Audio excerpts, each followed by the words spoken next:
قیامت کے روز اللہ تعالیٰ 4 بندے ایسے ہوں گے جن سے عذر اور بہانہ ہی نہیں سنے گا، پکڑ کے دوزخ میں ڈال دے گا۔ نمبر 1، جس کے کان میں اذان کی آواز آئی اور پھر وہ بلا عذر نماز پڑھنے مسجد میں نہ آیا، ایسے بندے سے بھی عذر بہانہ نہیں سنا جائے گا، پکڑ کے دوزخ میں ڈالا جائے گا۔ نمبر 2، وہ بندہ جس کے دسترخوان پہ کھانا سجا ہے اور کوئی اللہ کے نام پر مانگتا ہے، جو بندہ اس کو اٹھا کے نہیں دیتا، ایسے بندے سے بھی عذر بہانہ نہیں سنا جائے گا۔ اور تیسرے نمبر پر وہ بندہ جس پر حج فرض ہو گیا، کیا ہو گیا؟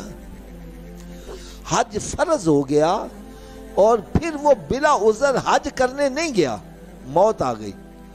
ایسے بندے سے بھی عذر اور بہانہ نہیں سنا جائے گا، پکڑ کے جو اس میں ڈالا جائے گا۔ چوتھے نمبر پر وہ بندہ جو نیکی کی دعوت نہیں دیتا، برائی سے لوگوں کو منع نہیں کرتا، ایسے بندے سے بھی عذر اور بہانہ نہیں سنا جائے گا، پکڑ کے دوزخ میں ڈالا جائے گا۔ حج بھی ہر مسلمان پر فرض، جو صاحب استطاعت، جس کے پاس اتنی دولت آ جائے کہ وہ حج کرنے جا سکتا ہے، ایسے بندے پر زندگی میں 1 مرتبہ حج فرض ہوئے گا، 1 مرتبہ حج کرنے کا فرض ادا ہو گیا، دوبارہ حج کرے گا تو وہ نفلی ہوگا، ٹھیک ہے؟ تو حج میں بھی رعایت یہ ہے کہ ہر غریب پر حج فرض نہیں ہے، اور زکوٰۃ یہ بھی ہر مسلمان پر فرض نہیں ہے، یہ صاحب نصاب جو ہوگا اس کے اوپر زکوٰۃ فرض آئے گی، اور وہ بھی سال گزرے گا پھر وہ زکوٰۃ ادا کرے گا۔ اور روزے میں بھی رعایت ہے،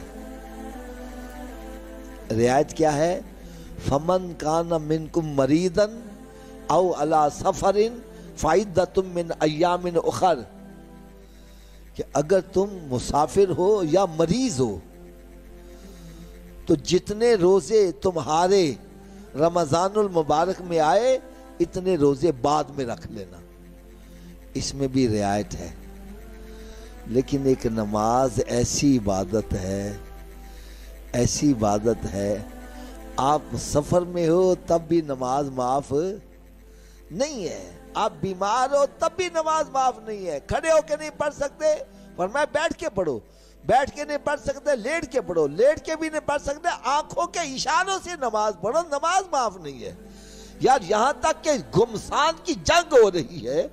ہم نے سامنے لڑائی ہے، نماز کا وقت آ جائے نماز پھر وہاں بھی معاف نہیں ہے، ہم نماز کو اہمیت نہیں دے رہے یار، اذان ہو رہی ہے پرواہ ہی نہیں ہے، کون بلا رہا ہے، کس کی طرف سے بلاوا آ رہا ہے، پرواہ ہی نہیں ہے، اپنے کاروبار میں مشغول ہیں، اذان کو اہمیت ہی نہیں دی جا رہی۔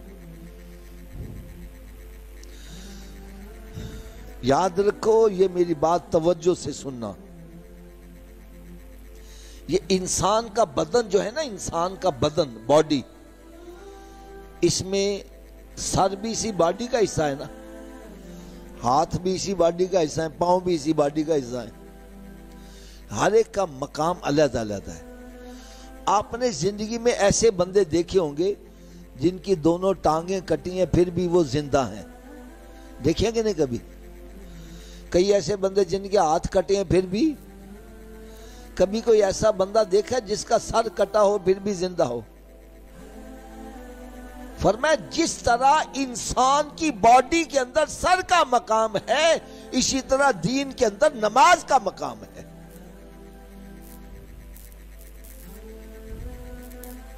اس کے بغیر تو زندہ رہ ہی نہیں سکتا، اور آج بڑی غفلت برتی جا رہی، بہت غفلت برتی جا رہی۔ دین کی بات پھیلانا صدقہ جاریہ ہے، ثواب کی نیت سے ویڈیو کو شیئر ضرور کیجیے۔